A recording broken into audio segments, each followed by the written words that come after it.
That's right. We ain't going nowhere. Test, test, test, test. Am I coming through? Yeah, I'm coming through. All right, all right, all right. It's just paradox today. So all you DC will cold break you fans, you can drop off.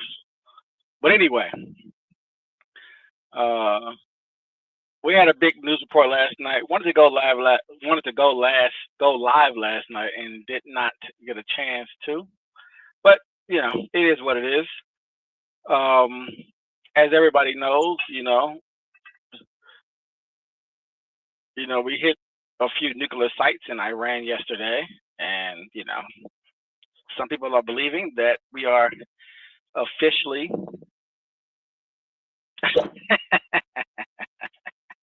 it's all it's it's Diddy, it's Diddy every day, son. But anyway, that's funny. But yeah, we had three nuclear sites in Iran today, yesterday, late last night, Eastern time at least. I'm gonna play Trump's. I'm gonna play his response, and then I'm probably gonna play Pete Hegseth, and then I want to say I think the joint chief or joint commanders is gonna also speak as well. They did a press conference this morning. I heard a little bit of it, but I didn't hear all of it. So I'm gonna probably play some of that as well.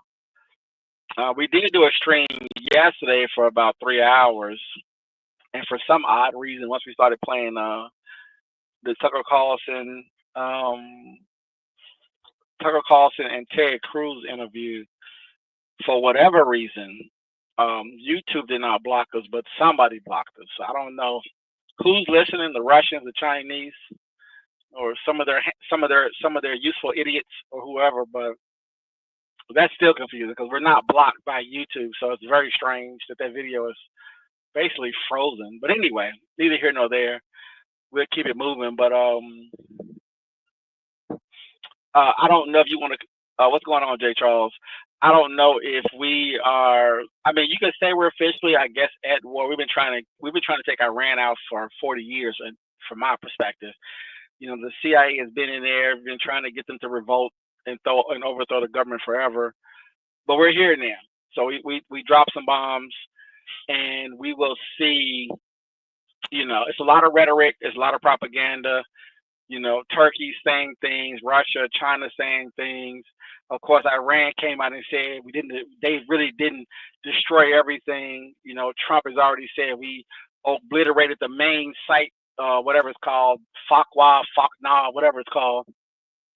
I'm gonna get that put up in a second, but we hit the main location.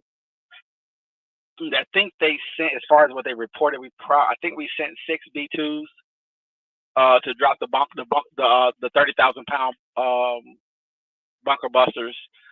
Um, so assuming we penetrated, the one of the professors who's one of the propagandists for Iran, he came out first thing in the morning. Just dialogue not work yet. I feel you on that. But he came out and said that it was some damage, but not much damage. The foreign minister came out. He didn't seem that shook either. I think the Ayatollah might be in hiding. That again, that's from the American perspective and what they're putting out there.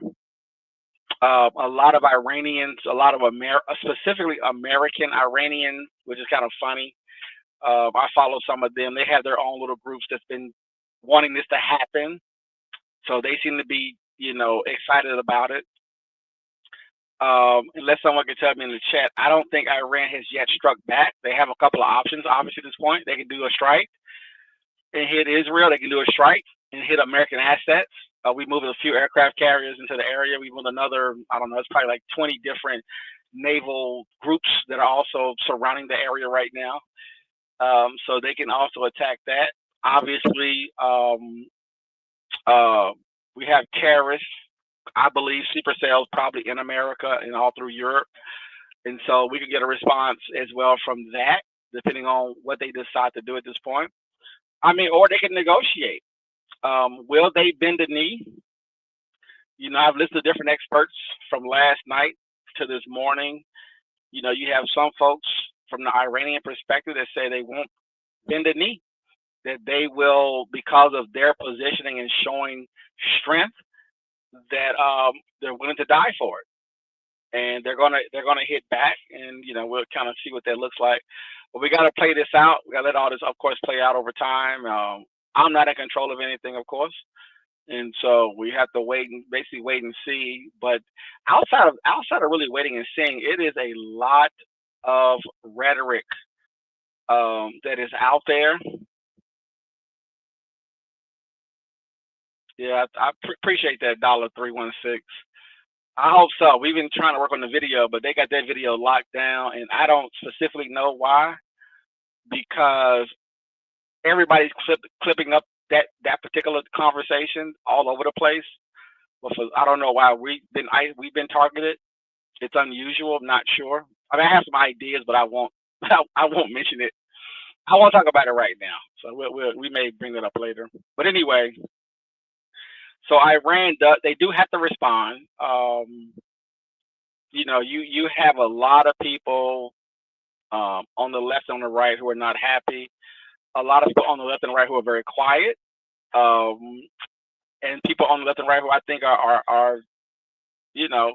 however you want to frame them as warmongers, neocons, however you want to place them. I think that I'll be interested. I don't know if anybody's watching the markets, but I'll be interested to see the price of oil in the coming days and weeks, of course. I think we did have a bump. I think crude may have jumped to about $70 in the last couple of weeks. I can't remember. I'm just kind of off the top of my head.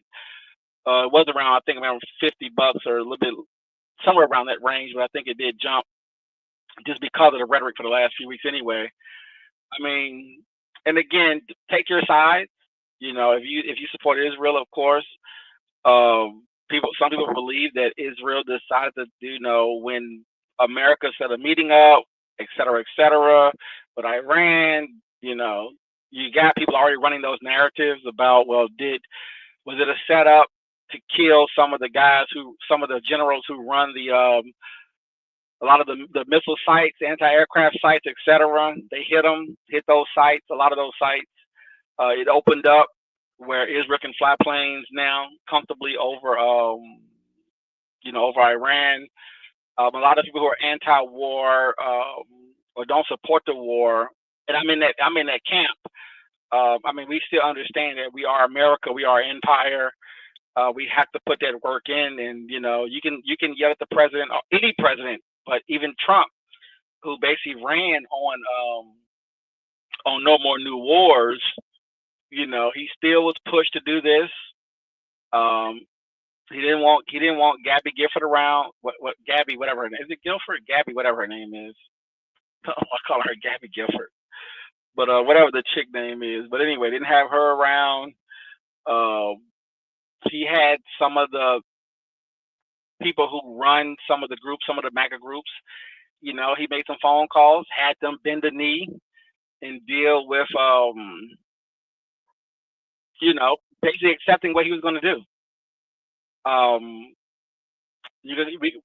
would argue that it's a surgical strike. Iran will do what it's going to do, and based off really what they do, I think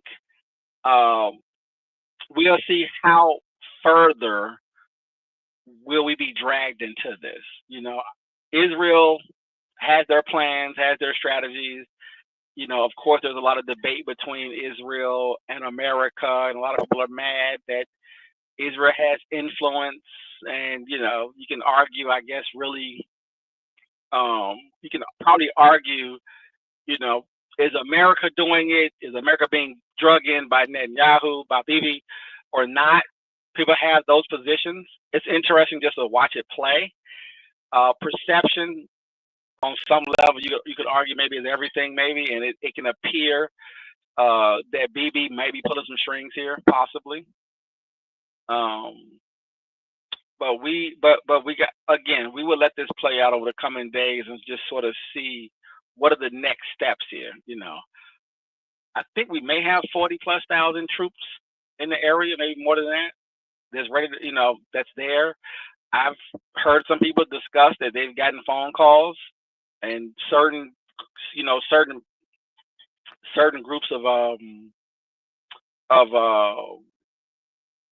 troops were turned, was obviously set up to get ready to rock and roll a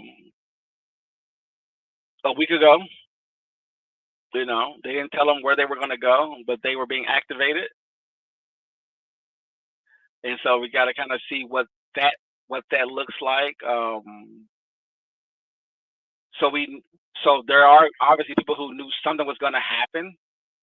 You do have some positions where you can say, should the IAEA and the UN and other groups in America go in there to take out the rest of the material if they decide to bend the knee? Or does, what I'm saying, does Iran say, nah, we good here? You thought you destroyed some things, you didn't destroy as much as you thought you destroyed.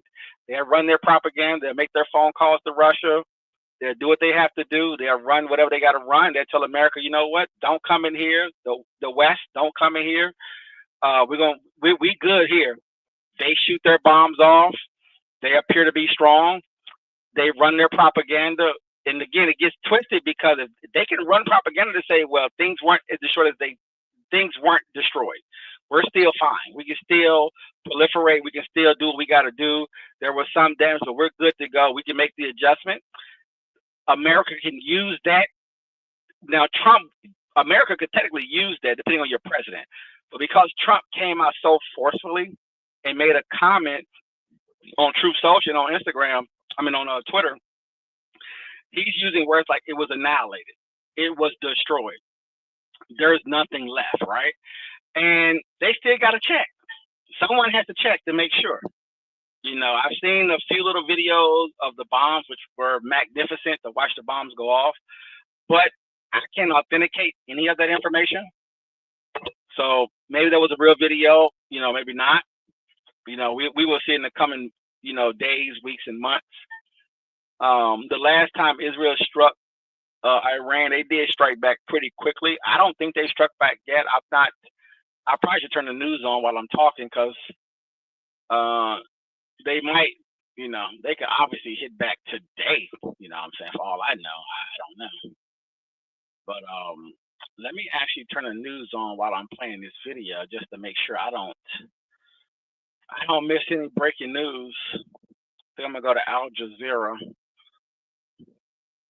But let me run this video really, really quickly. We're gonna play a little bit of it just to have it on record. He didn't really say too much, just a standard gibberish.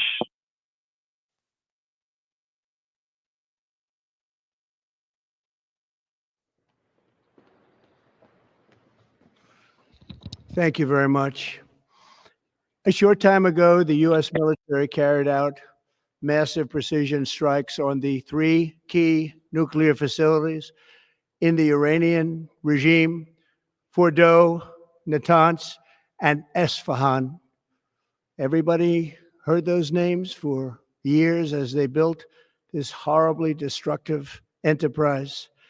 Our objective was the destruction of Iran's nuclear enrichment capacity and a stop to the nuclear threat posed by the world's #1 state sponsor of terror. Tonight, I can report to the world that the strikes were a spectacular military success. Iran's key nuclear enrichment facilities have been completely and totally obliterated. Iran, the bully of the Middle East, must now make peace. If they do not, future attacks will be far greater and a lot easier. For 40 years, Iran has been saying death to America, death to Israel. They have been killing our people, blowing off their arms, blowing off their legs with roadside bombs. That was their specialty. We lost over 1,000 people, and hundreds of thousands throughout the Middle East and around the world have died as a direct result of their hate. In particular, so many were killed by their general, Qasem Soleimani. I decided a long time ago that I would not let this happen. It will not continue. I want to thank and congratulate Prime Minister Bibi Netanyahu. We worked as a team like perhaps no team has ever worked before. And we've gone a long way to erasing this horrible threat to Israel. I want to thank the Israeli military for the wonderful job they've done. And most importantly, I want to congratulate the great American patriots who flew those magnificent machines tonight, and all of the United States military on an operation the likes of which the world has not seen in many, many decades. Hopefully, we will no longer need their services in this capacity. I hope that's so. I also want to congratulate the chairman of the Joint Chiefs of Staff, General Dan Raisin Kane, spectacular general, and all of the brilliant military minds involved in this attack. With all of that being said, this cannot continue. There will be either peace or there will be tragedy for Iran far greater than we have witnessed over the last 8 days. Remember, there are many targets left. Tonight's was the most difficult of them all, by far, and perhaps the most lethal. But if peace does not come quickly, we will go after those other targets with precision, speed, and skill. Most of them can be taken out in a matter of minutes. There's no military in the world that could have done what we did tonight, not even close. There has never been a military that could do what took place just a little while ago. Tomorrow, General Kane, Secretary of Defense, Pete Hegseth will have a press conference at 8 a.m. at the Pentagon.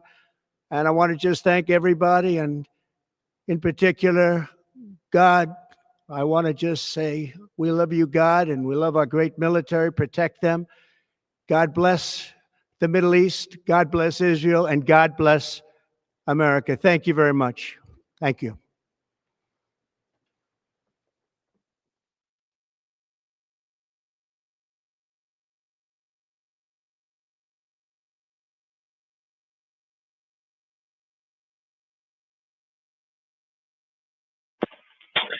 All right, so that was a quick, extremely brief response from President Trump. You know, he just basically announced what he did. Nothing really heavy there. He did what he had to do. A lot of folks on the right didn't like it. Of course, um, you already got people talking about on the left. They're already talking about impeachment. The United Nations holding an emergency security council meeting as of right now on the strikes. But I mean, we are the empire at the end of the day. So unfortunately, they can have all the meetings they want. This is no different than when we invaded Iraq. People can complain and whine, but that I don't. Again, I don't give a shit about none of that bitching. Bitch all you want to bitch. At the end of the day, this it happened, and what are you going to do about it? So Trump got elected. Um, some folks believe he got elected off of being anti-war. He might even believe in his mind that him striking those targets is something that would deter, or he may have made a, well, I wouldn't call it a mistake, but we won't know the situation, of course, until we see how Iran how they deal with it. So okay, so breaking news: Iran carries out strikes against Israel following the USA strike. So I guess they're hitting now. They're trying to hit Tel Aviv and other cities in Israel real as we speak right now. We'll see what damage it does. They do have they're shielded up. They can hit most of the missiles, but of course some do get through, especially when Iran shoots them over. But they're striking. Yep, Iran striking real time right now. So we'll let that play out. I'm going to play some. I didn't listen to but a little bits and pieces of the Pete Hegseth holds Pentagon briefing after the strike. We'll see what he says. I'm not sure if I'm going to really play a lot of really I'm gonna make this quick. So I probably play this and then drop off, but I don't want to play too much of the propaganda. Um, it's no different than when Nancy Pelosi's in charge. I mean, they're looking for anything to try to stop Trump or impeach Trump or whatever. So a lot of the rhetoric from the left is going to be impeach, impeach, impeach. Um, I want to see how a lot of the people on the right who did not want this to happen. I will be curious to see how they're going to respond to it, and clearly we will see how aggressive they get. I can't speak to anything until I watch it play out. I mean, the right that was, of course, anti what just happened. Of course, they've been screaming for the last 4 or 5 days. It really didn't matter at the end of the day. Israel and America had to do what they had to do to deal with this threat from their perspective, and however they process it, however they look at it. I don't care if it's religious. I don't care if it's colonization. I don't care if Israel is trying to become a more powerful, whatever. It is what it is. Either you stop it or you deal with it. You accept it. You take it. It's winners and losers here at the end of the day. The rest of it is just a bunch of folks bitching. So anyway, let me play some of this and see if there's anything interesting. It's a 27-minute video. I'll probably skip through some. Well, I'll play the intro, and then I may skip through a little bit of this, see if there's anything interesting besides just basic information, just updates or whatever. But we'll see what they're gonna say. Give me 1 second.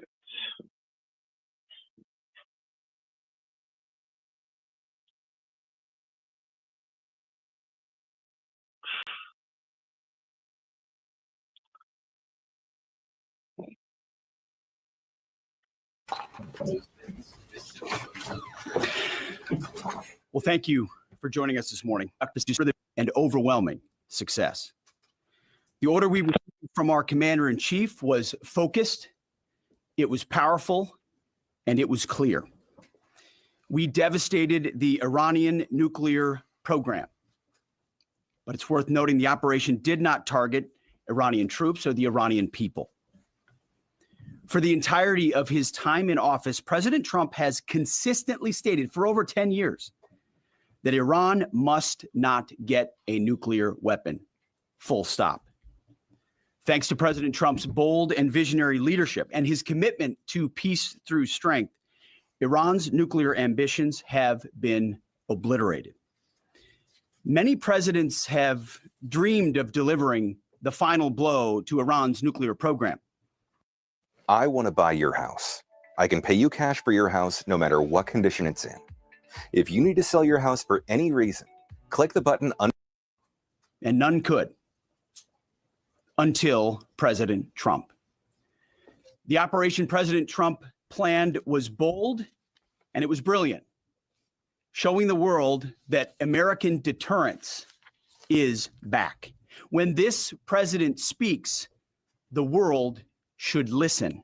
And the U.S. military, we can back it up. The most powerful military the world has ever known. No other country on planet Earth could have conducted the operation that the chairman is going to outline this morning. Not even close. Just like Soleimani found out in the first term, Iran found out when POTUS says 60 days that he seeks peace and negotiation, he means 60 days of peace and negotiation. Otherwise, that nuclear program, that nuclear capability will not exist. He meant it. This is not the previous administration. The President Trump said no nukes. He seeks peace, and Iran should take that path. He sent out a truth last night saying this: any retaliation by Iran against the United States of America will be met with force far greater than what was witnessed tonight. Signed, the President of the United States, Donald J. Trump. Iran would be smart to heed those words. He's said it before, and he means it. I want to give recognition to the Chairman of the Joint Chiefs of Staff, the Joint Staff, General Eric Kurilla at CENTCOM, who did a phenomenal job, he and his staff, all of CENTCOM. Policy across the board, this was a joint effort, and across the Pentagon effort. I want to recognize the pilots who flew those bombers, who flew those fighters, who flew those refuelers, warriors. I want to recognize the sailors on those destroyers, in those subs, on those carriers, warriors, all of them. I want to recognize our soldiers doing air defense, base defense, QRF, warriors, all of them. Every American involved in this operation performed flawlessly. And I want to give recognition to our allies in Israel as well. This is a plan that took months and weeks of positioning and preparation so that we could be ready when the President of the United States called. It took a great deal of precision. It involved misdirection and the highest of operational security. Our B-2s went in and out of downtown Tehran, not Tehran, excuse me, of these nuclear sites, in and out and back without the world knowing at all. In that way, it was historic. A strike that included the longest B-2 Spirit bomber mission since 2001 and the first operational employment of the MOP, a massive ordnance penetrator. The mission demonstrated to the world the level of joint and allied integration that speak to the strength of our alliance and our joint forces. As President Trump has stated, the United States does not seek war, but let me be clear. We will act swiftly and decisively when our people, our partners, or our interests are threatened. Iran should listen to the President of the United States and know that he means it, every word. I want to give congratulations to our Commander-in-Chief. It was an honor to watch him lead last night and throughout, and to our great American warriors on this successful operation. God bless our troops. God bless America. And we give glory to God for his providence and continue to ask for his protection. I turn it over now to the chairman for specifics. Thank you, Mr. Secretary. Thanks for recognizing all of our folks out there doing our nation's work, and nice to see everybody on this early Sunday morning. Last night on the President's orders, U.S. Central Command, under the command of General Eric Kurilla, executed Operation Midnight Hammer, a deliberate and precise strike against 3 Iranian nuclear facilities. This was a complex and high-risk mission carried out with exceptional skill and discipline by our joint force. I want to thank every service member, planner, operator that made this mission possible. Their actions reflect the highest standards of the United States Armed Forces. This operation was designed to severely degrade Iran's nuclear weapons infrastructure. It was planned and executed across multiple domains and theaters with coordination that reflects our ability to project power globally with speed and precision at the time and place of our nation's choosing. This was a highly classified mission with very few people in Washington knowing the timing or nature of this plan. I'll refer you to the graphic on the side as I walk you through some of the operational details. At midnight Friday into Saturday morning, a large B-2 strike package comprised of bombers launched from the continental United States. As part of a plan to maintain tactical surprise, part of the package proceeded to the west and into the Pacific as a decoy, a deception effort known only to an extremely small number of planners and key leaders here in Washington and in Tampa. The main strike package, comprised of 7 B-2 Spirit bombers, each with 2 crew members, proceeded quietly to the east with minimal communications. Throughout the 18-hour flight into the target area, the aircraft completed multiple in-flight refuelings. Once over land, the B-2s linked up with escort and support aircraft in a complex, tightly timed maneuver requiring exact synchronization across multiple platforms in a narrow piece of airspace, all done with minimal communications. This type of integration is exactly what our joint force does better than anyone else in the world. At approximately 5 p.m. Eastern Standard Time last night, And just prior to the strike package entering Iran, a U.S. submarine in the Central Command area of responsibility launched more than 24 Tomahawk land attack cruise missiles against key surface infrastructure targets at Esfahan. As the Operation Midnight Hammer strike package entered Iranian airspace, the U.S. employed several deception tactics, including decoys, as the fourth and fifth generation aircraft pushed out in front of the strike package at high altitude and high speed, sweeping in front of the package for enemy fighters and surface-to-air missile threats. The strike package was supported by U.S. Strategic Command, U.S. Transportation Command, U.S. Cyber Command, U.S. Space Command, U.S. Space Force, and U.S. European Command. As the strike package approached Fordow and Natanz, the U.S. protection package employed high-speed suppression weapons to ensure safe passage of the strike package, with fighter assets employing preemptive suppressing fires against any potential Iranian surface-to-air threats. We are currently unaware of any shots fired at the U.S. strike package on the way in. At approximately 6:40 p.m. Eastern Standard Time, 2:10 a.m. Iran time, the lead B-2 dropped two GBU-57 massive ordnance penetrator weapons on the first of several aim points at Fordow. As the president stated last night, the remaining bombers then hit their targets as well, with a total of 14 MOPs dropped against two nuclear target areas. All three Iranian nuclear infrastructure targets were struck between 6:40 p.m. and 7:05 p.m.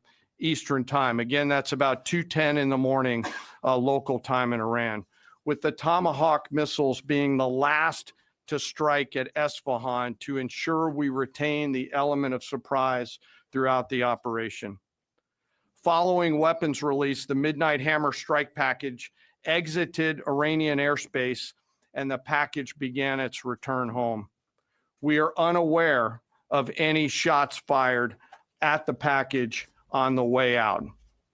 Iran's fighters did not fly, and it appears that Iran's surface-to-air missile systems did not see us. Throughout the mission, we retained the element of surprise. In total, U.S. forces employed approximately 75 precision-guided weapons during this operation. This included, as the president stated last night, 14 30,000-pound GBU-57 massive ordnance penetrators, marking the first ever operational use of this weapon. I know that battle damage is of great interest. Final battle damage will take some time, but initial battle damage assessments indicate that all three sites sustained extremely severe damage and destruction. More than 125 U.S. aircraft participated in this mission, including B-2 stealth bombers, multiple flights of fourth and fifth generation fighters, dozens and dozens of air refueling tankers, a guided missile submarine, and a full array of intelligence, surveillance, and reconnaissance aircraft, as well as hundreds of maintenance and operational professionals. As the secretary said, this was the largest B-2 operational strike in U.S. history and the second longest B-2 mission ever flown, exceeded only by those in the days following 9/11. The ballpark that forever changed baseball. This ball is an orange crush. Well prior to the strike, General Kurilla elevated force protection measures across the region, especially in Iraq, Syria, and the Gulf. Our forces remain on high alert and are fully postured to respond to any Iranian retaliation or proxy attacks, which would be an incredibly poor choice. We will defend ourselves. The safety of our service members and civilians remains our highest priority. This mission demonstrates the unmatched reach, coordination, and capability of the United States military. In just a matter of weeks, This went from strategic planning to global execution.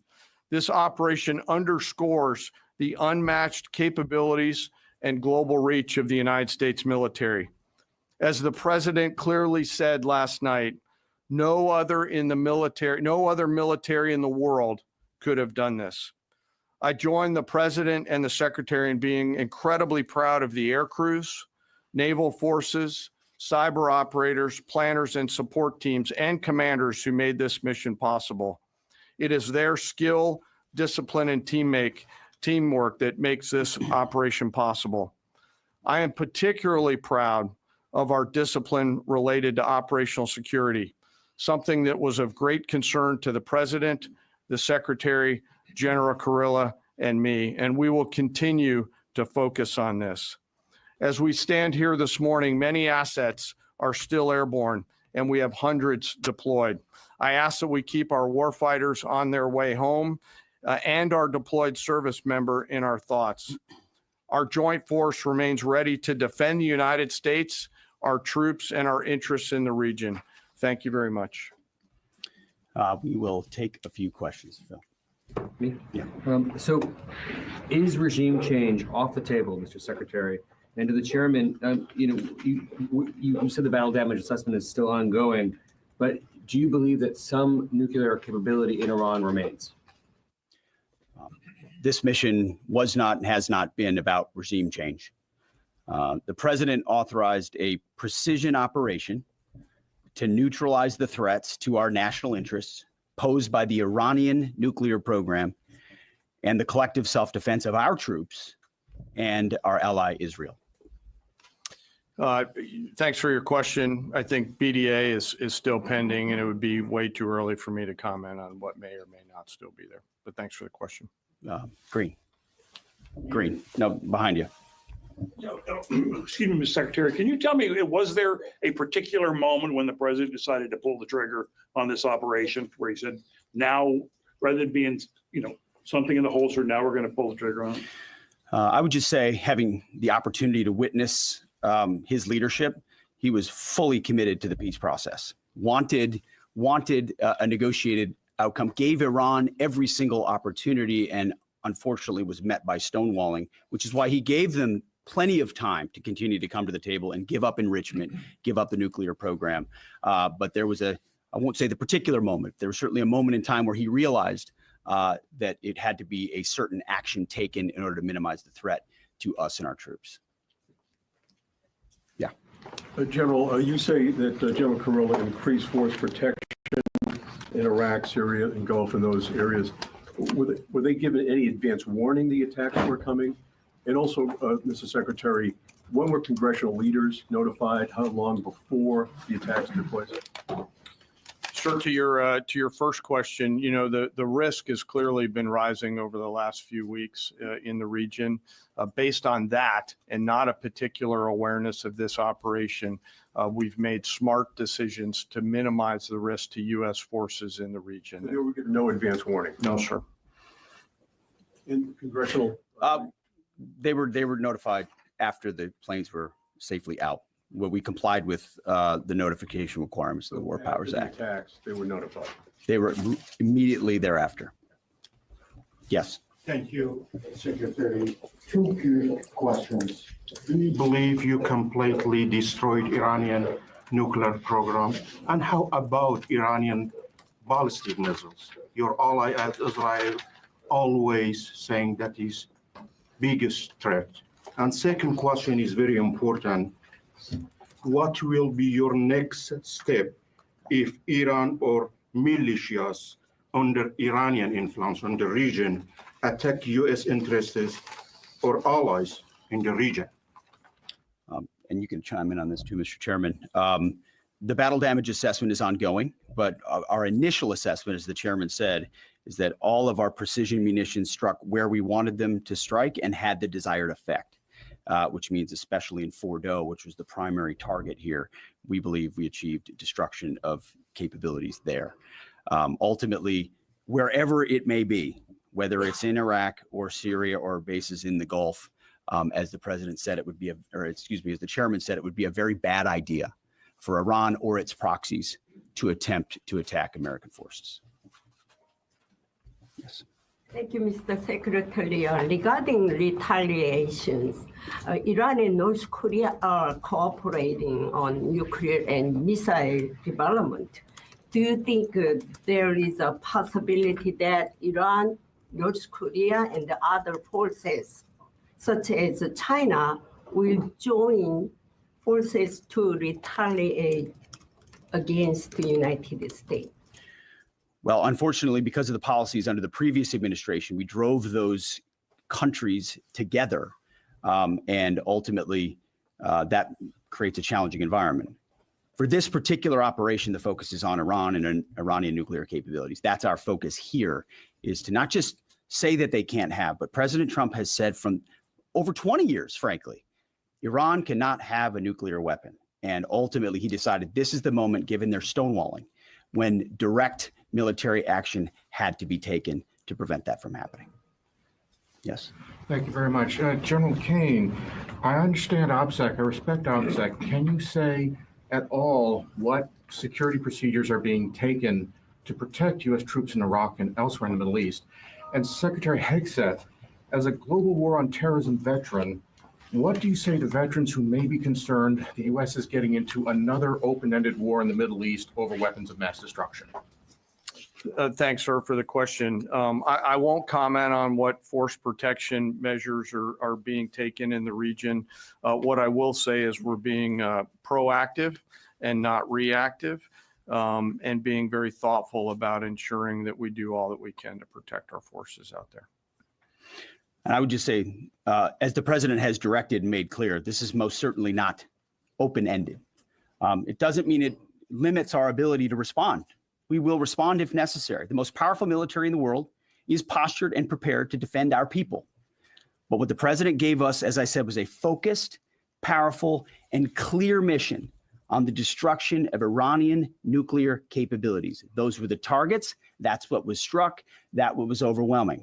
That's what was overwhelming. That's what the Iranian regime needs to understand. As the president put out last night, he wants peace. There needs to be a negotiated settlement here.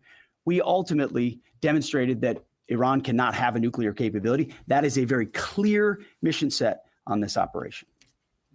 All right, face it. Your life is a complete mess right now. The laundry's not folded. You haven't exercised in weeks. You're Yes. Hold on. Yes, right there.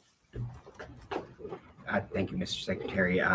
Question for the Secretary and the Chairman.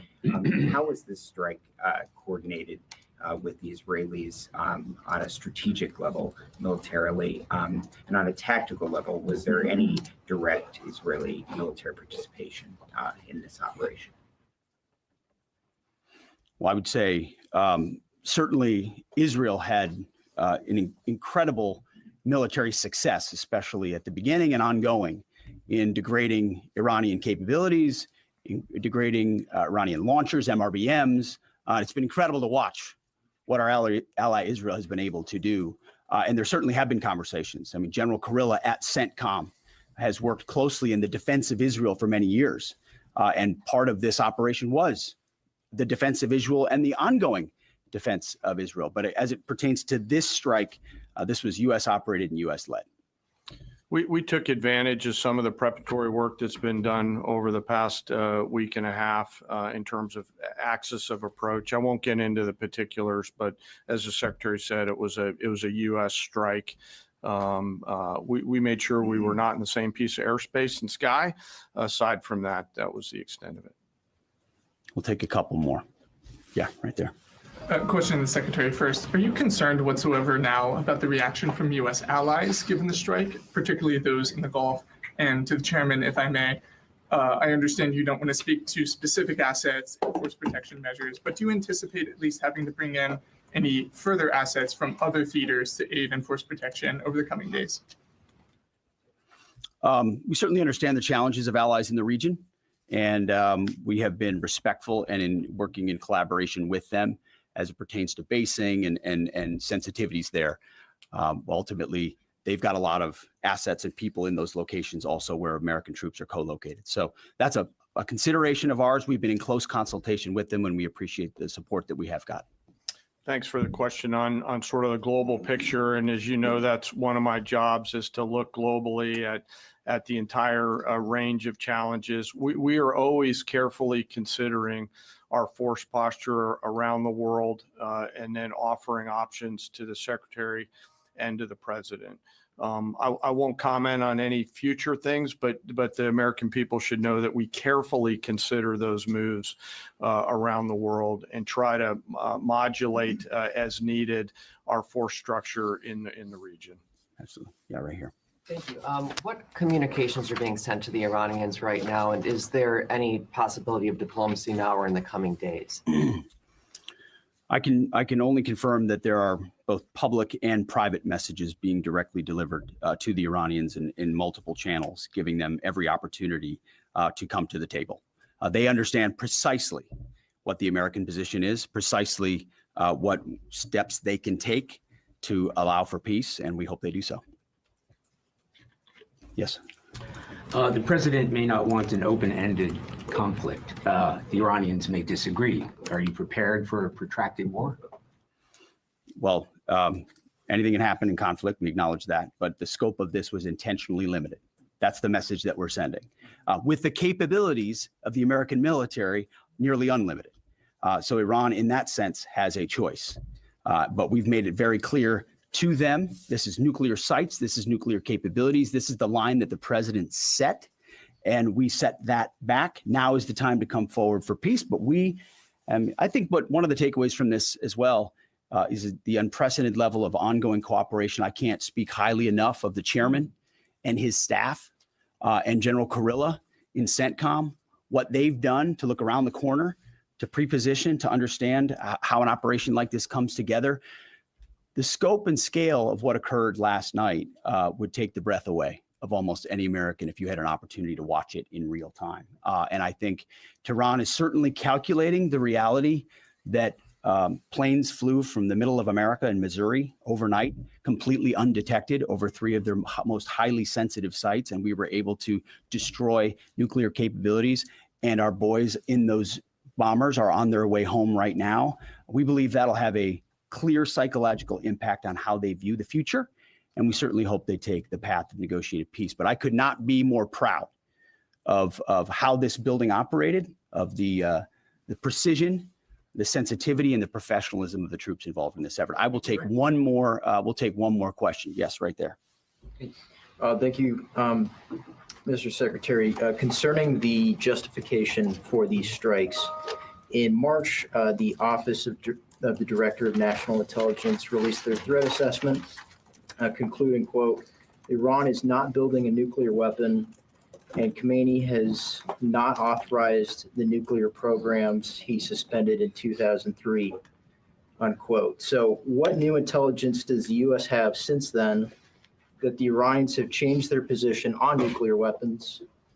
And does this new intelligence come from U.S. sources and methods, or are we getting this information from other countries? Well, I would just simply say that the president's made it very clear. He's looked at all of this, all of the intelligence, all of the information, and come to the conclusion that the Iranian nuclear program is a threat, and was willing to take this precision operation to neutralize that threat in order to advance American national interests, reduce the Iranian nuclear program, and obviously collective self-defense of ourselves and our allies. So he looked at all of it, understood the nature of the threat, and took bold action I think the American people would expect in a commander-in-chief. That's all we've got. Thank you very much. Appreciate it, Mr. Chairman. Mr. Chairman, do you have any of the WC-135? All right. So we got the official statements. Got the official statements from the Pentagon. You know, shout out to Pete.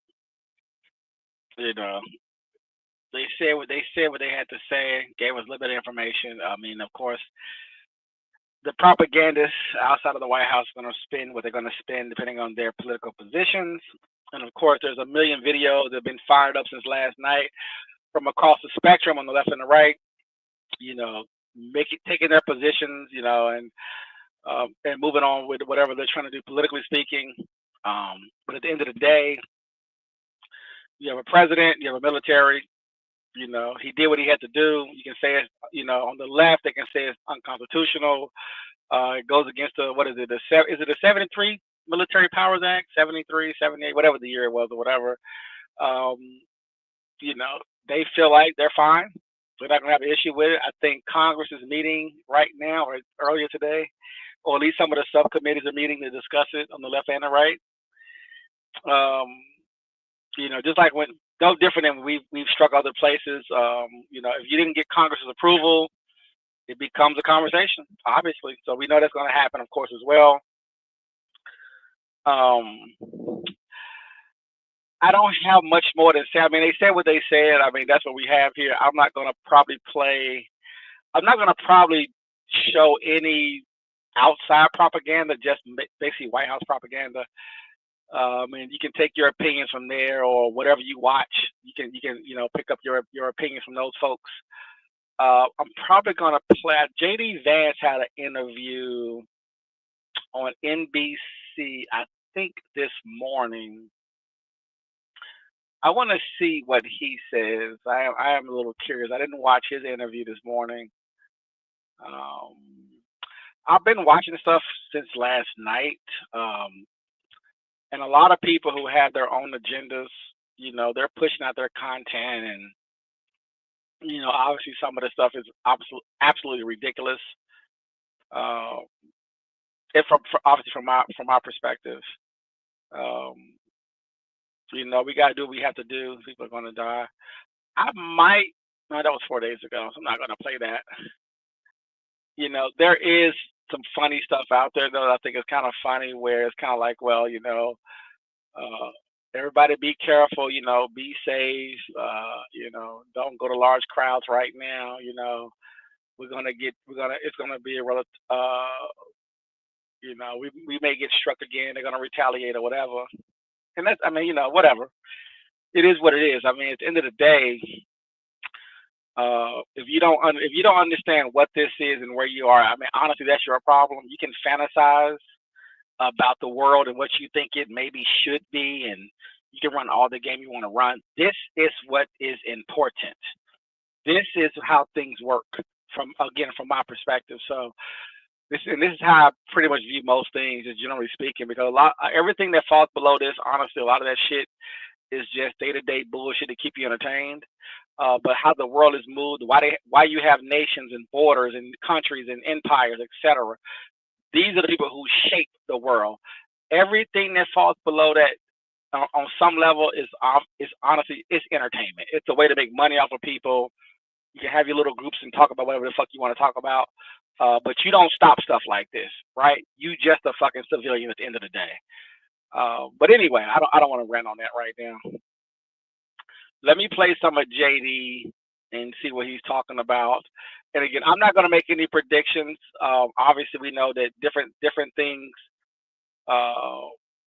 you know, going forward.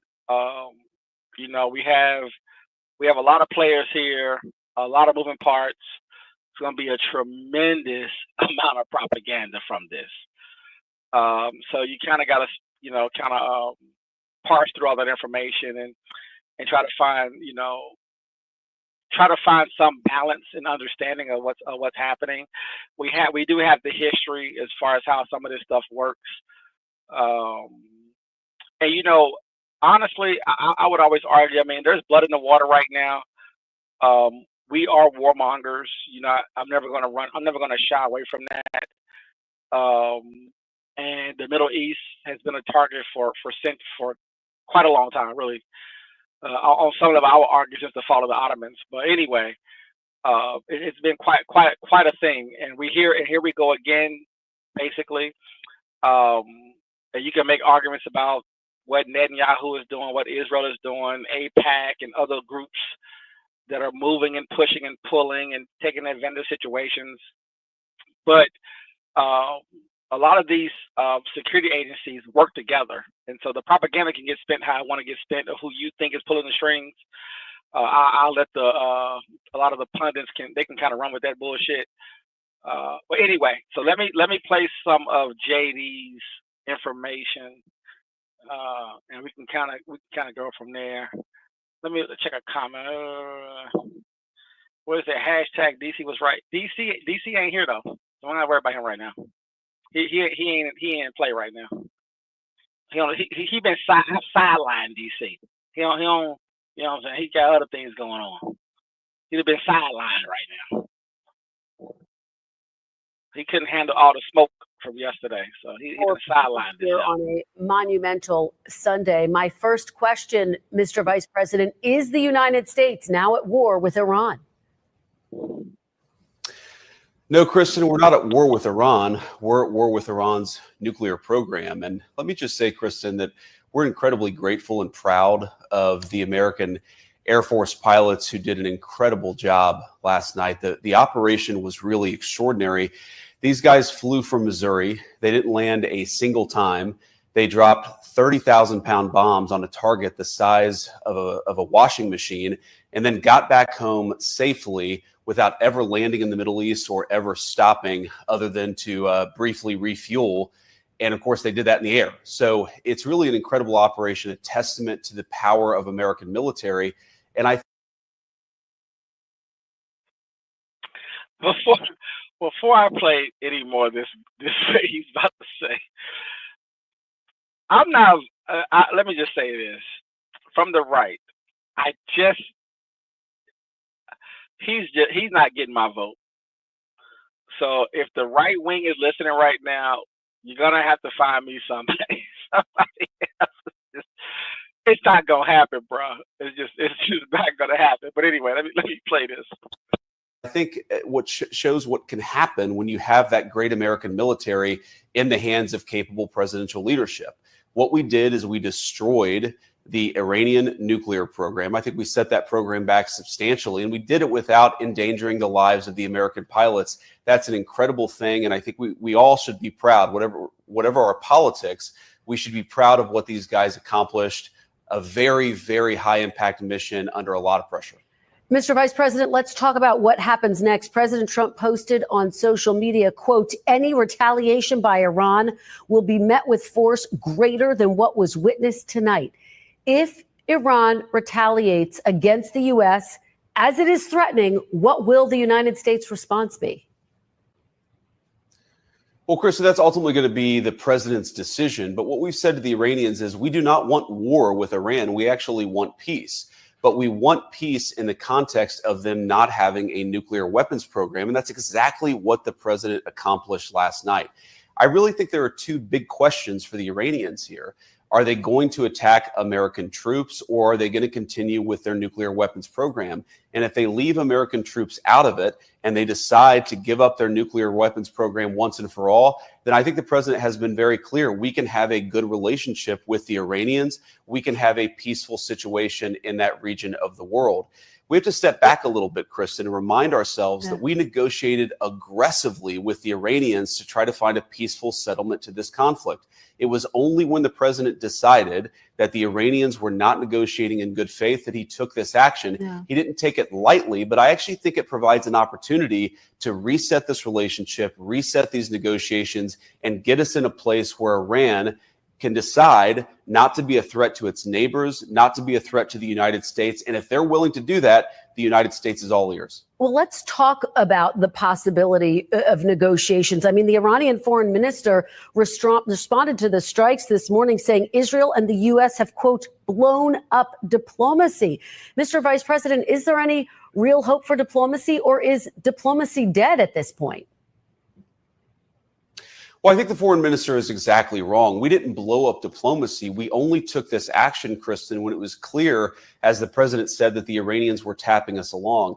I think it's important for the American people to appreciate here that if you go back to March of this year, we had the entire administration engaged in this diplomatic effort. And frankly, in March of this year, we had some optimism. How do we get from there to now? And the answer is we felt very strongly that the Iranians were stonewalling us. They weren't taking this seriously. They were trying to draw this process out as long as possible so that they could rebuild their nuclear weapons program without the threat of American action. We had a limited window in which we could take out this Fordo nuclear facility in particular.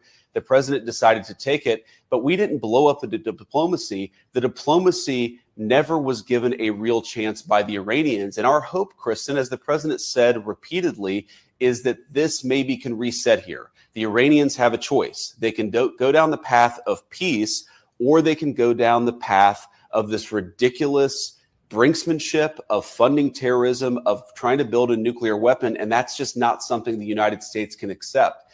I want to say something, Kristen, just to the Iranian leadership. Look, they have tried to build a nuclear weapons program. That program is now destroyed. They tried to build a conventional missile program to attack neighbors in the region. That missile program has shown to be a failure. They have funded terrorism aggressively in the region, and now most of their terrorism proxies are destroyed. The Iranians are clearly not very good at war. Perhaps they should follow President Trump's lead and give peace a chance. If they're serious about it, I guarantee you the President of the United States is too. So has the administration received any messages from the Iranians since the attack overnight? Well, Kristen, I think as we sit here, it's been about 12 hours since what happened last night. We have received some indirect messages from the Iranians, and it's possible, of course, that some of my colleagues in the administration received something early this morning, and I haven't heard about it. But look, our expectation is we're going to learn a lot about what the Iranians want to do, how they want to proceed over the next 24 hours. Again, I just can't be clear enough here. The president has said he wants now to engage in a diplomatic process. But if the Iranians are not going to play ball here, they didn't leave us many options as it pertains to last night, and they won't leave us many options in the future. If Iran disrupts shipping in the Strait of Hormuz, which of course handles about a quarter of the world's oil trade, would that be a red line for the United States, Mr. Vice President? Well, Kristen, I think our biggest red line is the Iranian nuclear weapons program. That is really what the president has said we need to get rid of. But what about the Strait of Hormuz? Steps towards doing that last night. Well, I think that would be suicidal, Kristen, for the Iranians themselves. I mean, their entire economy runs through the Strait of Hormuz. If they want to destroy their own economy and cause disruptions in the world, I think that would be their decision. But why would they do that? I don't think it makes any sense. I don't think that it makes sense for them or for anybody else. What would make sense is for them to come to the negotiating table, to actually give up their nuclear weapons program over the long term. And again, if they're willing to do that, they're going to find a willing partner in the United States of America. Mr. Vice President, when did President Trump exactly? I will say this. What he just said, I think personally, I think what he just said is honestly problematic. If you're gonna do this strike and cause this much global chaos, and you can't answer that question straight, we know that Iran, I forget, they have some 50% of the reserve. They have a huge amount of reserves for oil. I think I would not be surprised when the market opens on Monday in America. When those markets open up, I don't know if anybody's checking the global markets, but if the market opens up, I would be, even pre-market, I would be surprised if oil is not pushing $90, right? Within 4 or 5 days, if not sooner than that. Especially if Iran decides to do something today or tomorrow or overnight. And his argument is, you're showing your, it's an argument, right? You're showing your force. You're making an assumption that Iran should do X. And if they don't do X, then Y is suicide.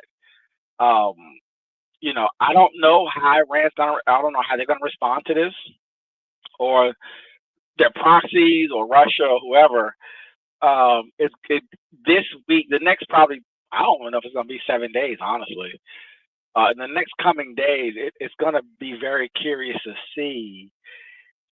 Because I think Trump and them are under the impression, for some reason, they have intel, I don't know, that Iran's going to bend that knee. I want them to bend that knee so we can bring some of this to a close. I'm not told. They seem to be maybe overly confident. And the main, if you listen to what the commander said, the main thing is that they still have to assess the damages. If the damages literally did not completely take things out, if Iran, and I might play, I gotta find the video. I might play one of the main propagandists for Iran. He's a professor from Tehran. I might play his video. It's slow. It's long. It's slow. But I might play some of that video possibly. But his there are other people who believe that Iran might just shut down.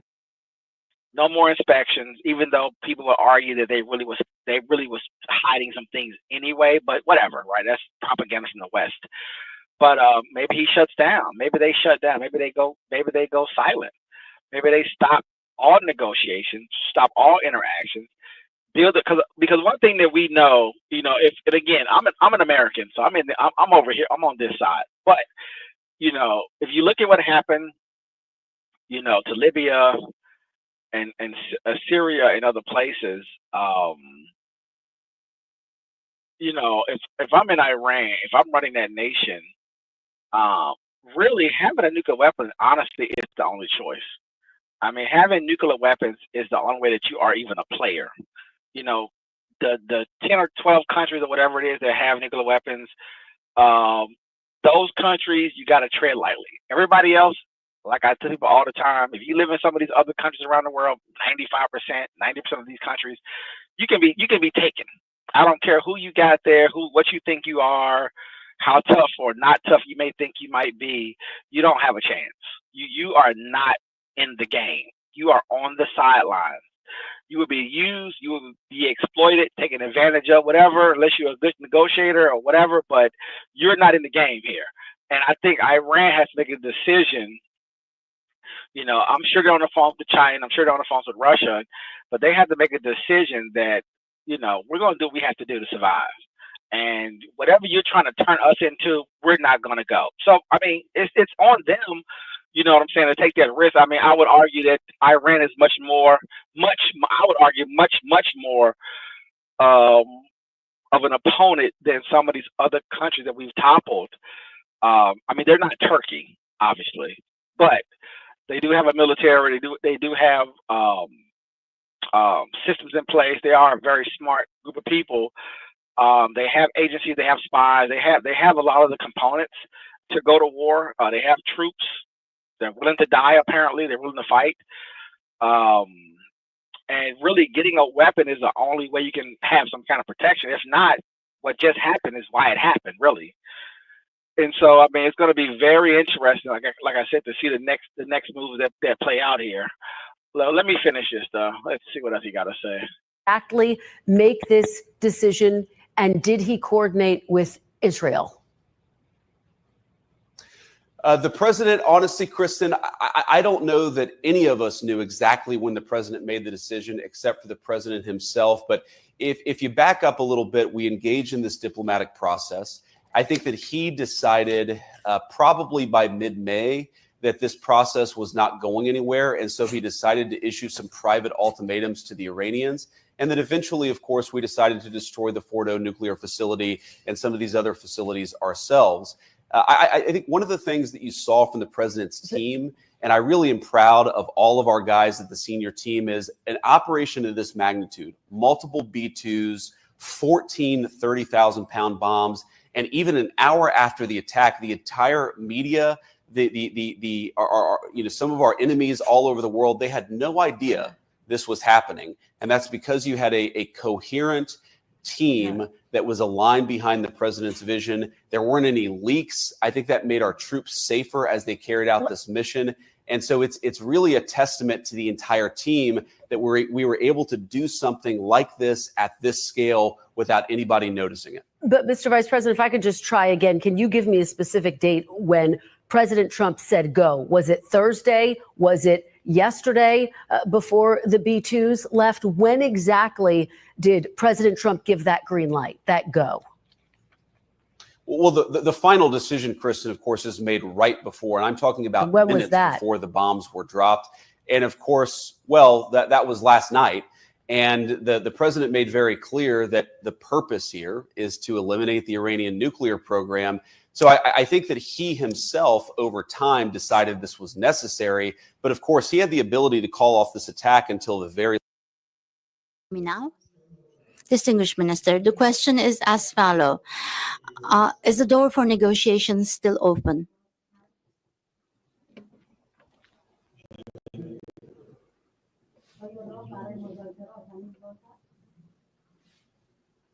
Sir, please speak. Translate real quick for my colleague. He's asking if there are still room for negotiations moving forward. Arapça olarak diye sorabilirim eğer Arapça biliyorsa. It's all right now. You can translate is okay. Türkçe mi? Sayın Bakan Ahmet Gannam yine Televizyon Arabi. Müzakereleri hala kapı açık mı görüyorsunuz? Tahran'la Is the negotiation door still open? Did you contact Tehran? What kind of damage has been incurred on the nuclear facilities? Is there any intermediary country like Turkey, like Saudi Arabia, like Qatar? Are you continuing your such activities of mediation? How do you see the process? Thank you.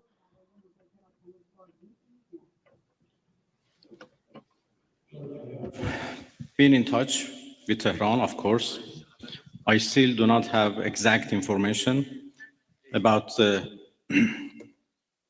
level of damages, but I don't think it matters how much damages have been made.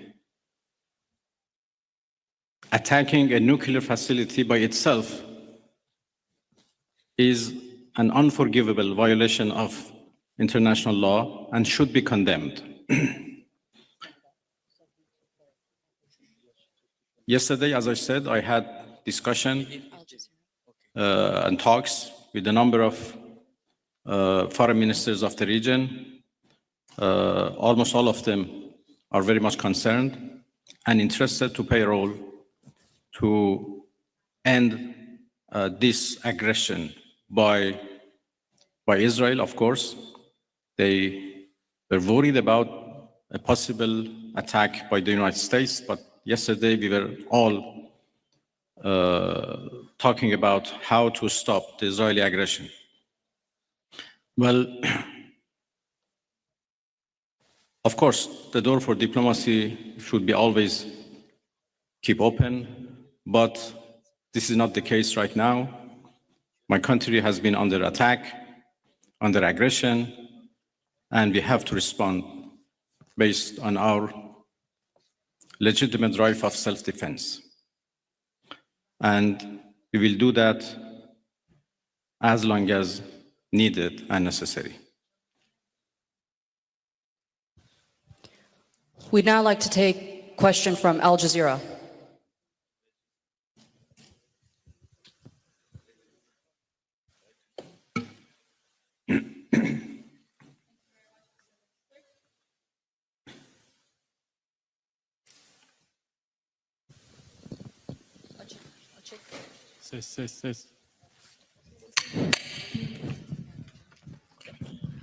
Thank you very much, Minister. So you say that you need to respond right now, but we know that Iran.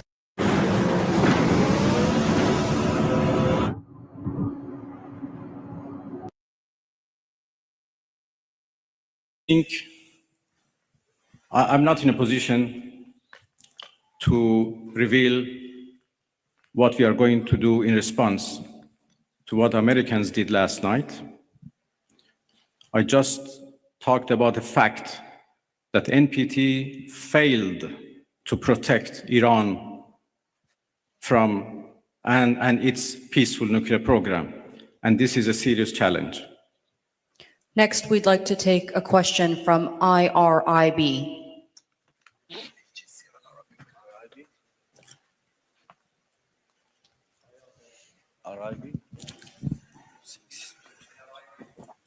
IRIB, if I can get a question from IRIB. Yılmaz Parlar, Türker Gazete, Türkiye Cumhuriyeti'nden çıkan gazete. I'm from a Turkic newspaper and also representing Net News Agency. It is indicated that China is supporting Iran how do you evaluate its deterrence power vis-a-vis USA and Israel? And can we learn your expectations about your relations with the Russian Federation?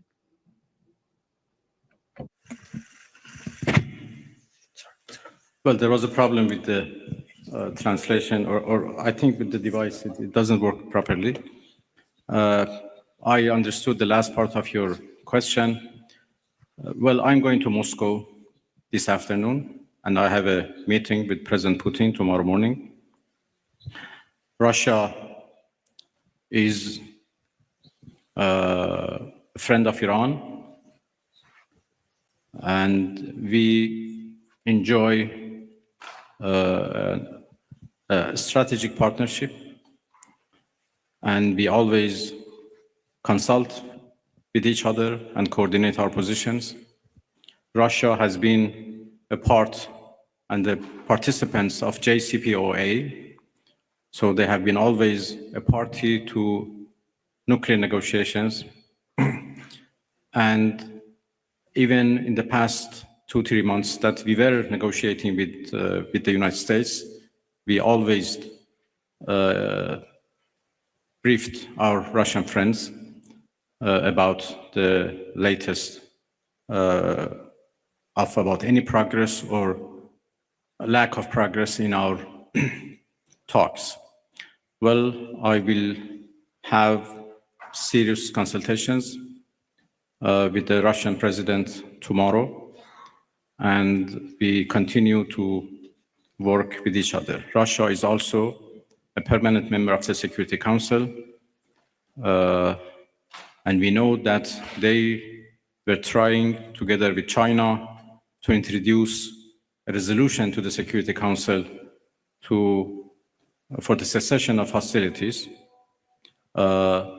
Obviously, now the situation has been changed, and I will have discussion with them that how it should be proceed. The final question from IRIB, if we can hand over the microphone to the gentleman right there. Thank you.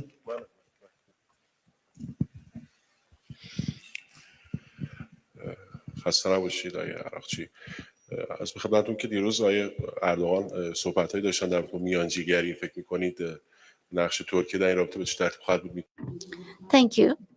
Yesterday, President Erdogan mentioned a mediation instrument. Can Turkey handle such a diplomacy or mediation activity? اردوغان رئیس جمهور محترم ترکیه داشتم. هم ترکیه I had very productive meetings with the President of the Republic of Turkey yesterday, and I also had contacts with some of the countries of the region. Some of the countries of the region, such as Turkey, are indicating that they could be mediating so that the attacks from Israel could stop. I do believe that I'm going to start some actions and discussions about this to prevent this American aggression. Turkey very definitely has condemned the Israeli attacks, and also the countries of the region have also condemned these attacks. Now all the countries of this region and the Islamic countries are condemning the massacres and the killing of Israel. We, as members of the OIC and the foreign ministers, we had a special meeting on the situation in Iran. Turkey was the chair of this session, and in relation to condemning Israeli attacks, a statement was shared to end this attack, and they indicated that they were on our side. The attack last night was a big murder. It was not just an attack against the Iranian people, but also the laws and the provisions of the United Nations were also violated. And the NPT was also damaged. Thus, this was a big blow to international security and to peace by America. We believe that the United Nations should see this as a threat. The behavior of America is threatening the world peace, and it is also a serious bottleneck for the international system. And we have important problems and pain in our region because of this, creating an important damage. The attack last night showed once again that the Zionist regime of Israel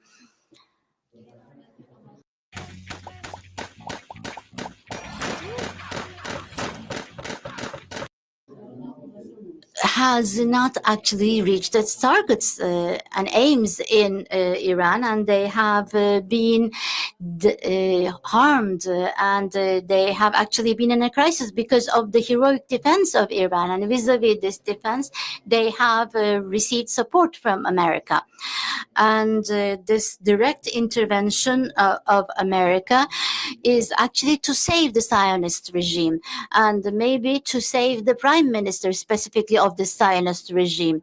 This was the reason why America acted this way, and this shows that the White House is under the influence of this individual called Netanyahu, and this is a shame for the whole American citizens.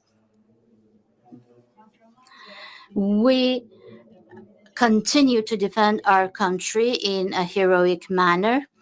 Our armed forces are ready. Our people with high level of self-confidence and with high level of motivation is ready to defend itself. The Iranian people's national honor has been damaged, and to win this back, they will defend themselves. We will never take a step back from our own law, from our honor, from our territory, and from our people. Artürk.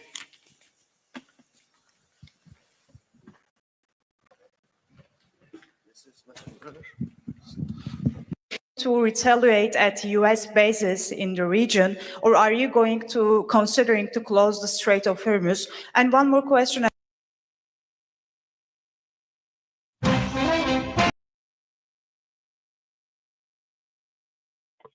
Shit, that's the answer I needed. I need to find his. I got the full video, but man, I need to find out that answer though. Matter of fact, let me do a search. Does he respond to that? Let's see how he answers that question. I got to find a full interview now. That was a great question. Iran. So I think he's the foreign minister. I got his full speech. I didn't know it was going to cut off there though. Man. Minister respond. Let me get the full interview though. That's 19 minutes. That's not. I don't think it's 19. Is it 19 minutes? No.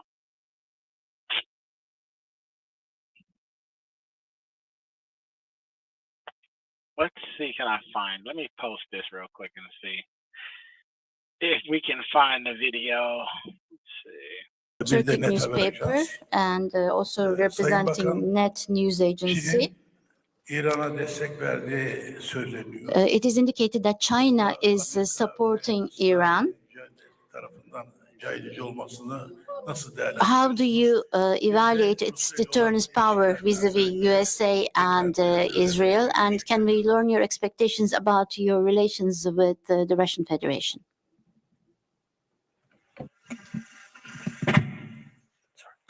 Well, there was a problem with the translation, or I think with the device, it doesn't work properly.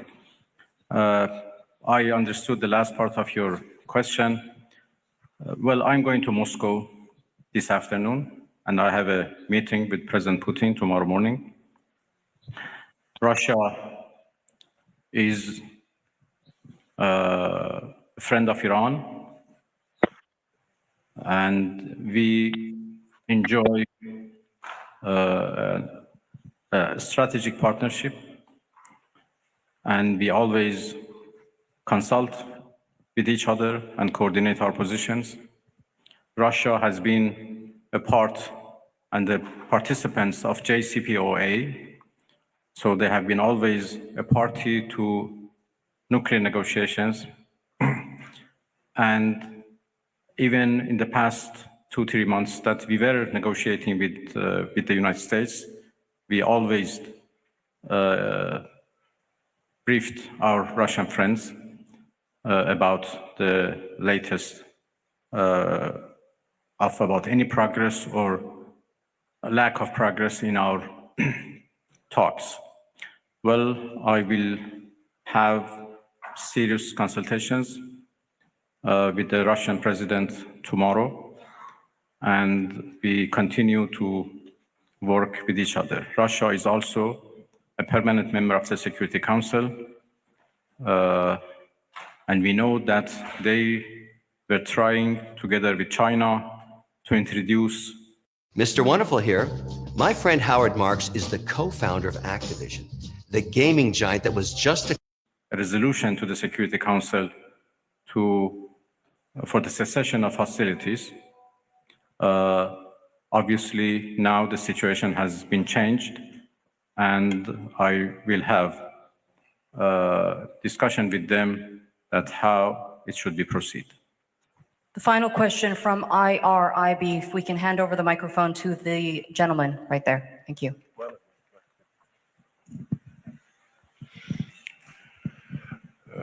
خسته نباشید آقای عراقچی. از خدمتتون که دیروز آقای اردوغان صحبت‌هایی داشتن در مورد میانجیگری، فکر می‌کنید نقش ترکیه در این رابطه به چه ترتیب خواهد بود؟ میتونه ترکیه Thank you. Yesterday, President Erdogan mentioned a mediation instrument. Can Turkey handle such a diplomacy or mediation activity? جناب اردوغان رئیس جمهور محترم ترکیه داشتم. هم ترکیه I had very productive meetings with the President of the Republic of Turkey yesterday, and I also had contacts with some of the countries of the region. Some of the countries of the region, such as Turkey, are indicating that they could be mediating so that the attacks from Israel could stop. I do believe that I'm going to start some actions and discussions about this to prevent this American aggression. Turkey very definitely has condemned the Israeli attacks, and also the countries of the region have also condemned these attacks. Now all the countries of this region and the Islamic countries are condemning the massacres and the killing of Israel. We, as members of the OIC and the foreign ministers, we had a special meeting on the situation in Iran. Turkey was the chair of this session, and in relation to condemning Israeli attacks, a statement was shared to end this attack, and they indicated that they were on our side. The attack last night was a big murder. It was not just an attack against the Iranian people, but also the laws and the provisions of the United Nations were also violated. And the NPT was also damaged. Thus, this was a big blow to international security and to peace by America. We believe that the United Nations should see this as a threat. The behavior of America is threatening the world peace, and it is also a serious bottleneck for the international system. And we have important problems and pain in our region because of this, creating an important damage. The attack last night showed once again that the Zionist regime of Israel. All right, that's enough of the bullshit from Iran. He ain't talking about shit. We are the United Nations. We are the global power here. All that whining and complaining, I don't want to hear that bullshit. You a terrorist state. Stop playing with me right now. Let's see. Let's do, where is Mark? I had Marco Rubio. wanted to hear what he had to say. Let's see, real quick. Let me add him to my queue. I'm gonna jump through a few more videos, and we're gonna close it down if anybody wants to jump on. Let's see here.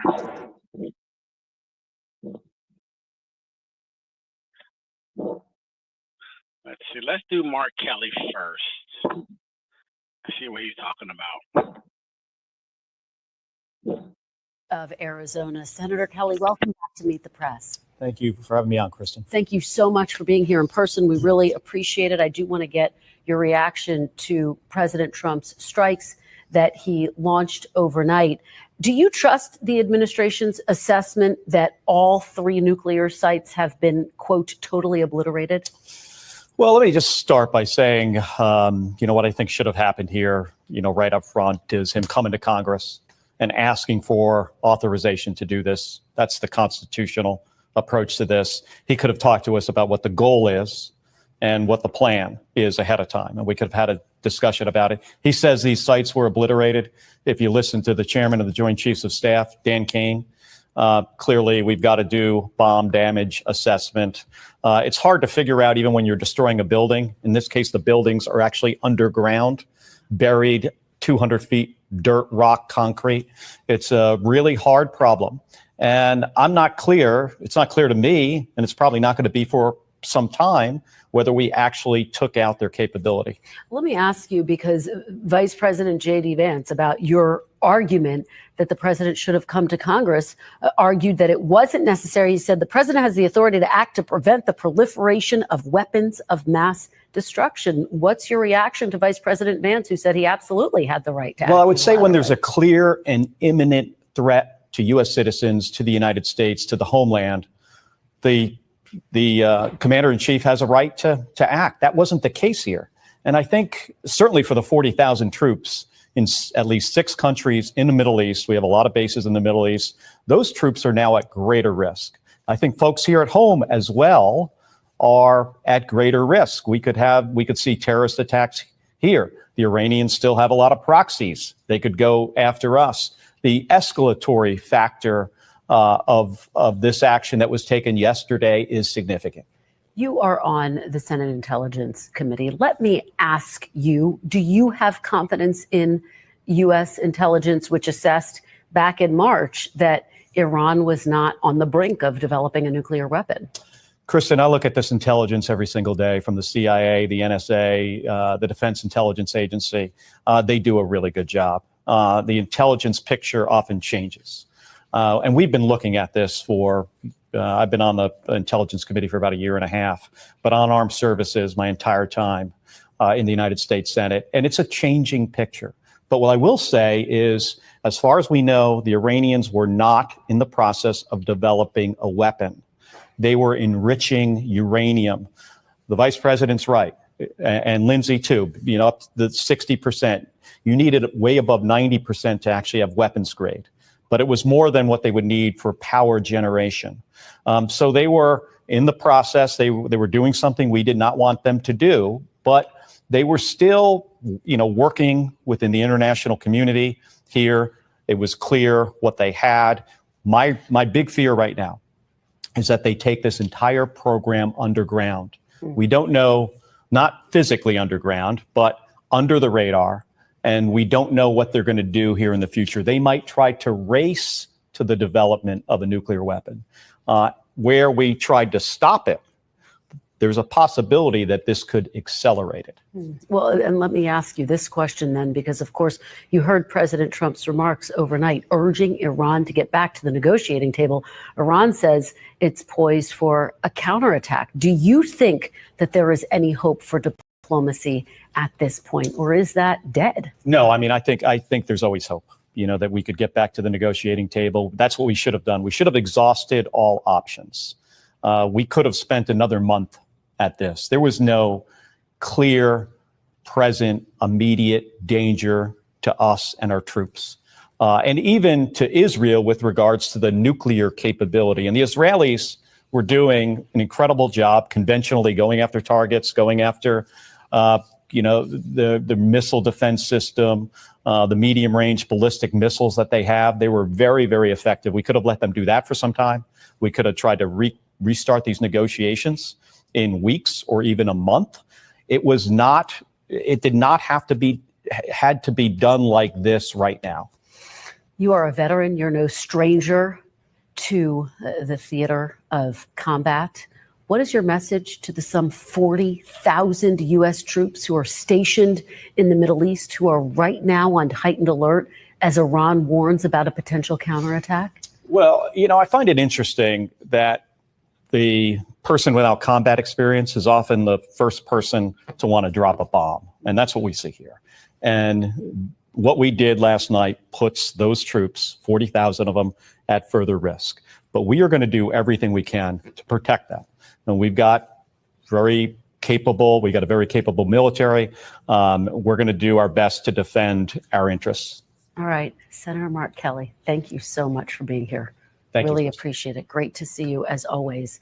We thank you for watching. And remember, stay updated on breaking news and top stories. Your strategic analyst, retired four-star General Jack Keane, joining us now here in the studio. General, that remarkable press conference, the tactics used, the deception, and the fact that we got a congratulations to our troops in that execution, and the complexity of that operation is obvious. And also, let's commend the President of the United States. He showed enormous strategic patience in trying to work this with the Iranians so that they would dismantle their nuclear enterprise. But at the end of the day, we had to help the Israelis dismantle it. That's the facts on the ground. I think the operation had four major characteristics of it to help it be successful. One was the operational security of the operation. And that is really tough to maintain in our open democratic society that we have. And we know that things do have a tendency to leak out. everything leaks in Washington. And then everybody, listen, for the last week or two has been focused on this operation, and yet it didn't leak. The deception helped considerably in that, in terms of the missile. I mean, the planes flying initially west, but the actual planes flew east to the target. I think the president contributed to the deception operation as well when he said, well, I'm going to make a decision in a couple of weeks. The truth of the matter was the decision was already made or made very close to that statement he made. And everybody was thinking there was time here. And then characteristic of military operations, when we're going after something that we have to destroy, to ensure that we use overwhelming force. And you saw that. Most everyone was saying 2 to 3 of these MOPs were going to be used, 14. Yeah. Multiple aircraft to deliver all of those, and then the additional missiles, and taking down 3 targets that the Israelis wanted help on, not just one. And then the thing that was emphasized is the flawless execution.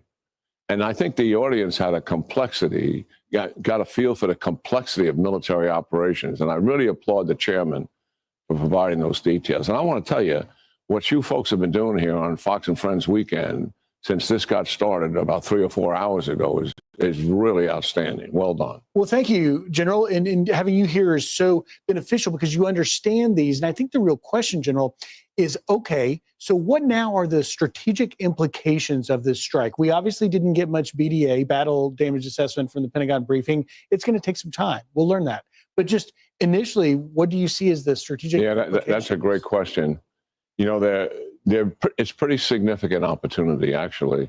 Obviously, the threat of nuclear weapons being used against Israel, the United States, as Iran has threatened, or Europe, which would clearly be in range of their ballistic missiles, that is about off the table.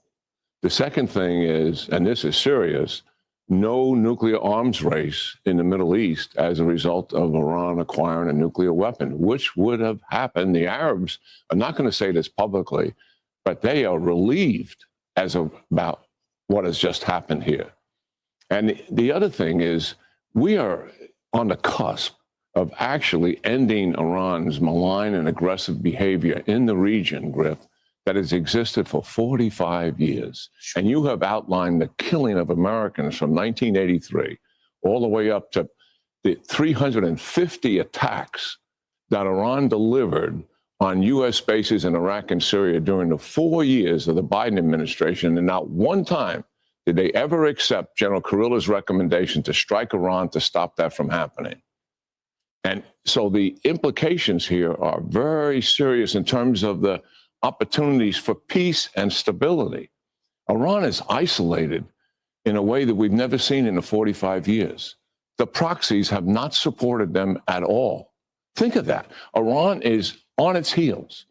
Their very survival is in question as a regime and as a military organization, as the IRGC controlling the proxies and supporting the region. All of that is on the table. None of them have come into their assistance. The Hezbollah was organized principally to defend Iran against an attack from Israel. Billions of dollars spent on them, 150,000 missiles. I've talked to the Israelis and said, what is going on with Hezbollah? Why haven't they fired? Do they have any missiles? Yes. Answer, they have thousands of missiles left. Why haven't they? He said, sir, their will is broken. Wow. And they can see what is happening to Iran. Why are they going to risk all now? The Israelis will come back at them when they believe Iran is close to being finished. You know, And then the isolation. Where is Russia and China, Griff? Yeah. This axis has been formed. Those four nations, China, Russia, Iran, North Korea. Where are they? They have provided no military assistance to Iran whatsoever. Huge opportunity here to move forward and take advantage of it in terms of peace and stability in the region. Well, and you mentioned Russia and China.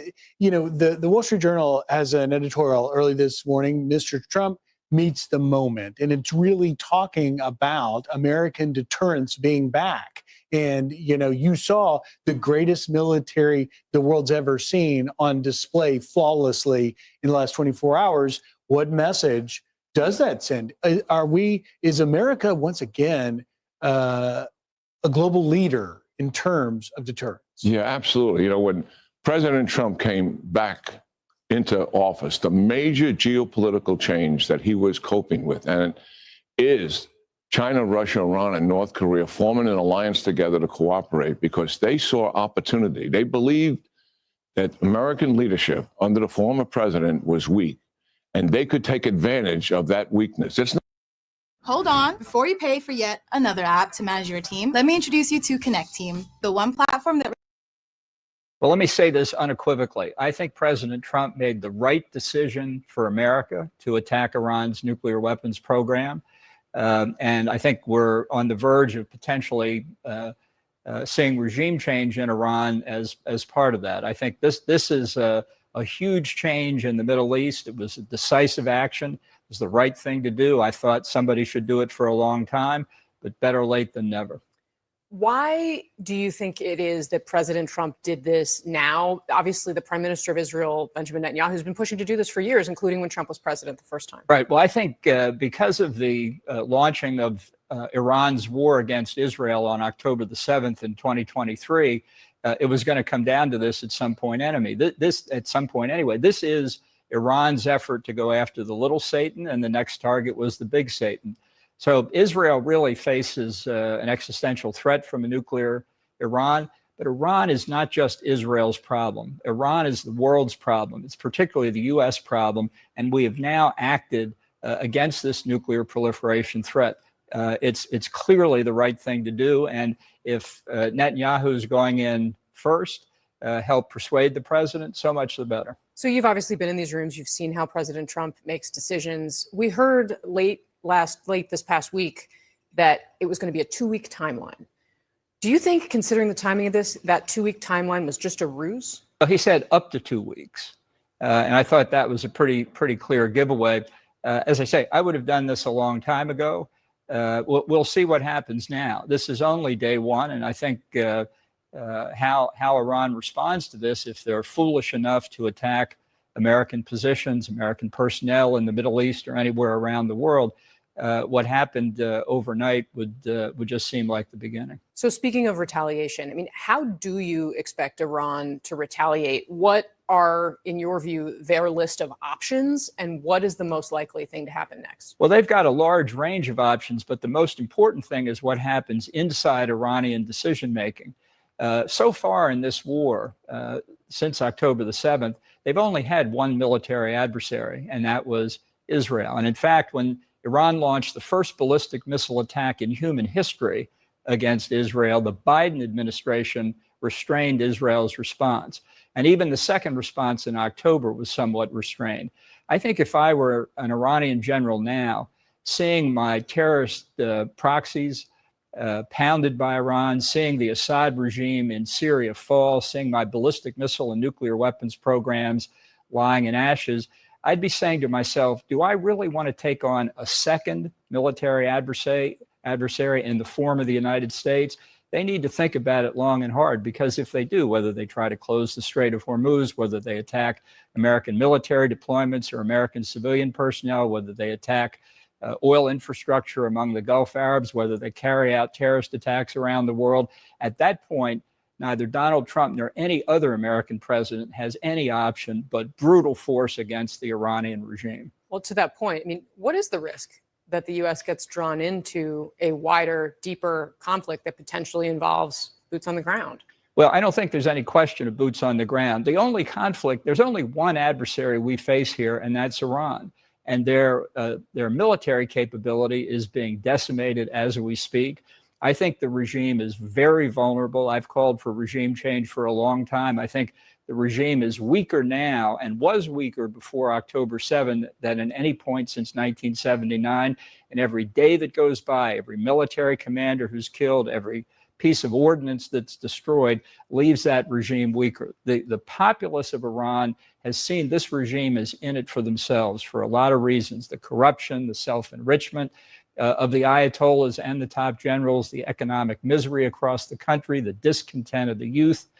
Population under 30 is over 60% of the total population. They know they can have a different kind of life.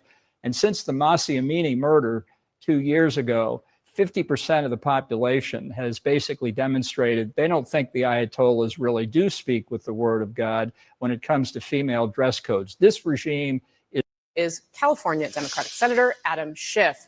Senator, so glad to have you on the program.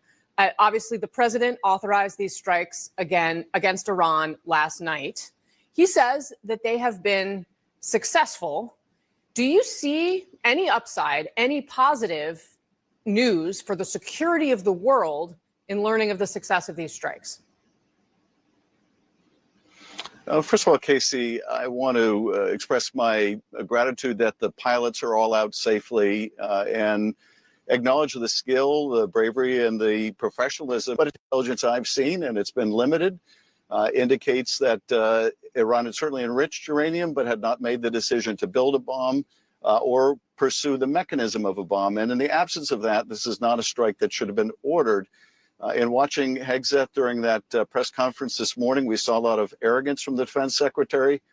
And as wars in the Middle East have demonstrated, arrogance is a deadly commodity.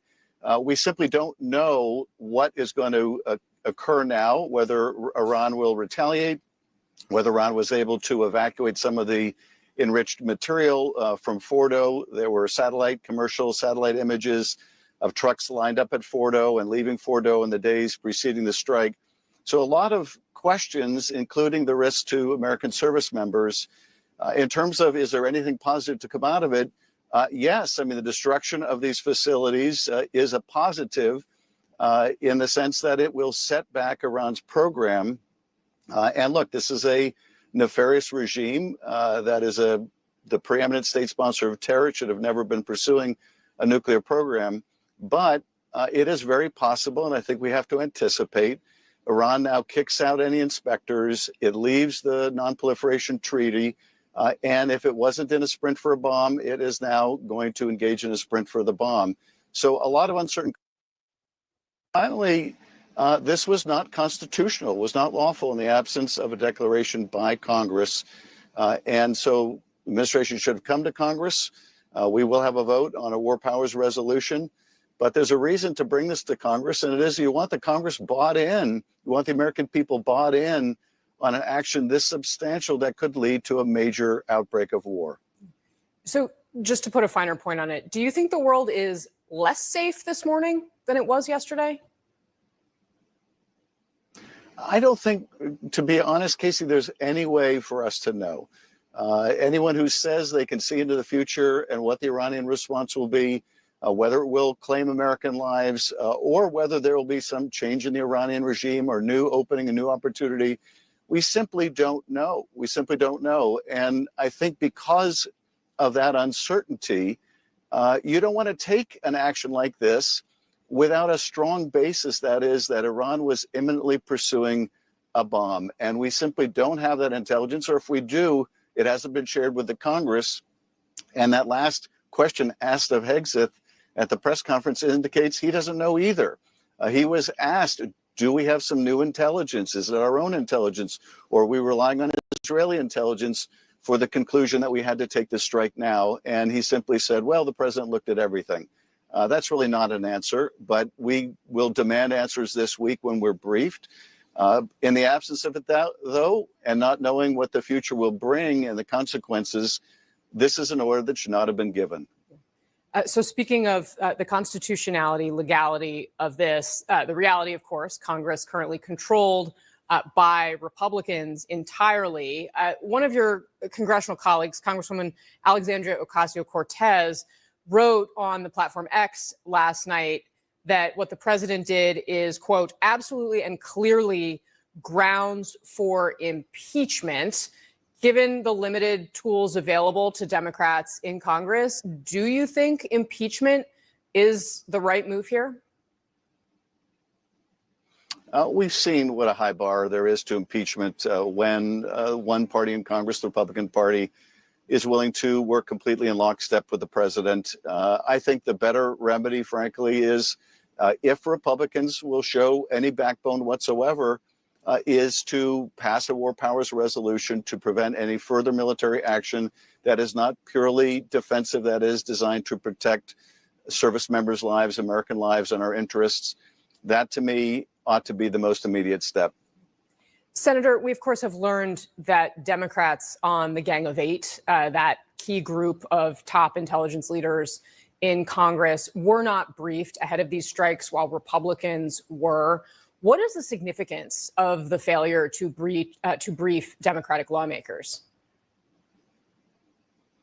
Well, the failure to brief Democratic lawmakers, the making this just another partisan exercise by the administration when it comes to something as serious as the decision to potentially engage in warfare with another nation, it means that you're not going to have the whole country bought into this, which is a real problem.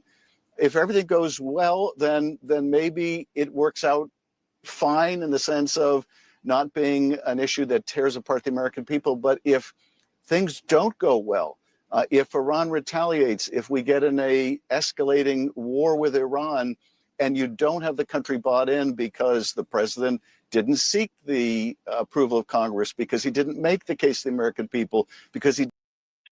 All right.